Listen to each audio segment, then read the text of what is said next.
జనసేన గాని బీజేపీ గాని ప్రతి ఒక్కరికి న్యాయం చేయాలన్న ఆలోచన తప్ప ఏ ఒక్కరికి ఇబ్బంది పెట్టమని మరొకసారి మీ అందరికీ విజ్ఞప్తి చేస్తున్నాను. నేను ఆడబిడ్డల కోసం ఈ కార్యక్రమం చేశాం. అదే సమయంలో ఆటో డ్రైవర్లకు ఏదైనా సమస్యలు వస్తే కేబినెట్ సబ్ కమిటీ కూడా వేశాం. అవన్నీ కూడా స్టడీ చేసి వాళ్ళకు కూడా న్యాయం చేస్తాం. ఈరోజు ఇదే కాకుండా ఇంకొక పక్క మీరు ఒకసారి చూస్తే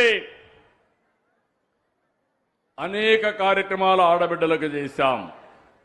డాక్రా రుణమాఫీ చేశాం. పసుపు కుంకుమ కార్యక్రమం తీసుకొచ్చాం. ఆడబిడ్డల ఆత్మ గౌరవం పెరగడానికి మరుగుదొడ్ల నిర్మాణం పెట్టాం. గర్భిణీలు బాలింతలకు పౌష్టికాహారం తీసుకొచ్చాం.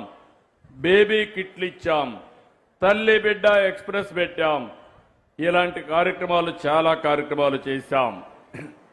ఆ రోజు నేను చేసిన కార్యక్రమాల తర్వాత 4వసారి ముఖ్యమంత్రి అయిన తర్వాత నా ఆడబిడ్డల్ని పారిశ్రామికవేత్తలుగా తయారు చేయడానికి డాక్రాలో మెప్మాలో ఎంఎస్ఎంఈలకు ప్రాధాన్యత ఇస్తున్నాం.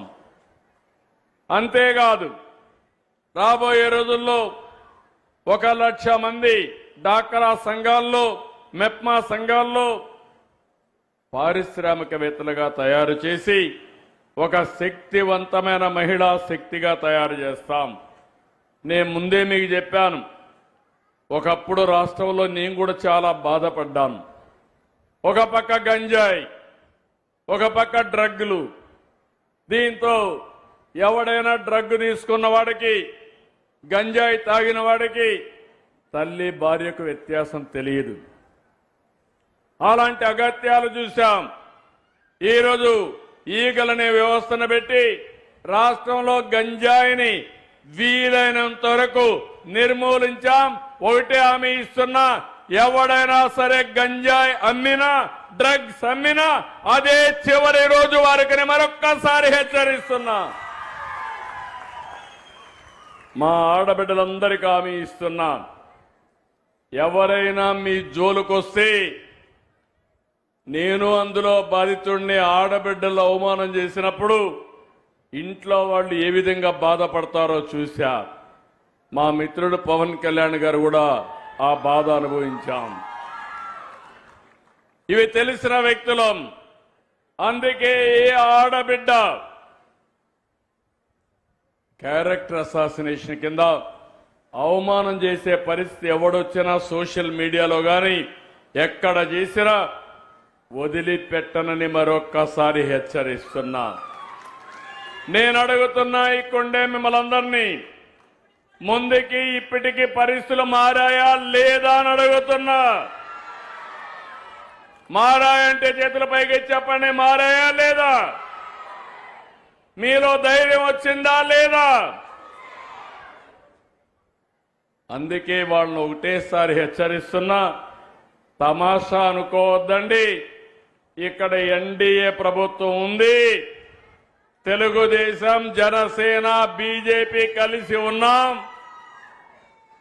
ఎవడైనా తోక దిప్పితే తోక కట్ అయిపోతుందని మరొక్కసారి హెచ్చరిస్తున్నా. ఏ కార్యక్రమం చేసినా ఇంత మునిపి లోకేష్ గారు కూడా 1-2 విషయాలు చెప్పారు. తప్పకుండా అవన్నీ కూడా ఎగ్జామిన్ చేస్తాం. ఎగ్జామిన్ చేసి ఆడబిడ్డల భద్రతకు ఏదైనా సమస్యలుంటే అలాంటి పైన ప్రత్యేకమైన చట్టాన్ని తేవడానికి కూడా ఈ ప్రభుత్వం ఏ మాత్రం కూడా వెనకడుగు ఇయ్యమని చెప్పి కూడా నేను మీకు తెలియజేస్తున్నా. అదే మరిగా ఆర్టీసీ సిబ్బందిని కూడా ఒక్క విషయం ఈ సందర్భంగా కోరుతున్నా. బిగినింగ్ లో మా ఆడబిడ్డలు ఉత్సాహంగా వచ్చి బస్సుల్లో ఎక్కినప్పుడు ఓసారి అమితమైన ఉత్సాహంతో కూడా ఉంటారు. అలాంటప్పుడు మీరు కూడా ఓపికగా ఉండండి. ఆడబిడ్డలు మీరు కూడా గుర్తుపెట్టుకోవాలి, డ్రైవర్ని కండక్టర్ని గౌరవిస్తే తప్ప మనం సుజావుగా ప్రయాణం చేయలేము. ఈ 2 కూడా చేయాల్సిందిగా నేను కోరుకుంటూ, చేస్తారని చెప్పి ఆశిస్తూ నేను ఒక్క విషయం చెప్పాలి. ఈ కార్యక్రమాన్ని ఫెయిల్ చేయడానికి చాలా మంది ప్రయత్నం చేస్తున్నారు. నేను ఏది మంచి చేయాలంటే నేను యజ్ఞం మారిగా రాత్రింబగళ్ళు కష్టపడి చేస్తున్నా. ఈరోజు మనకు ఆర్థిక ఇబ్బందులు ఉన్నాయి. అన్ని వ్యవస్థలు విధ్వంసం అయిపోయినాయి. మీరు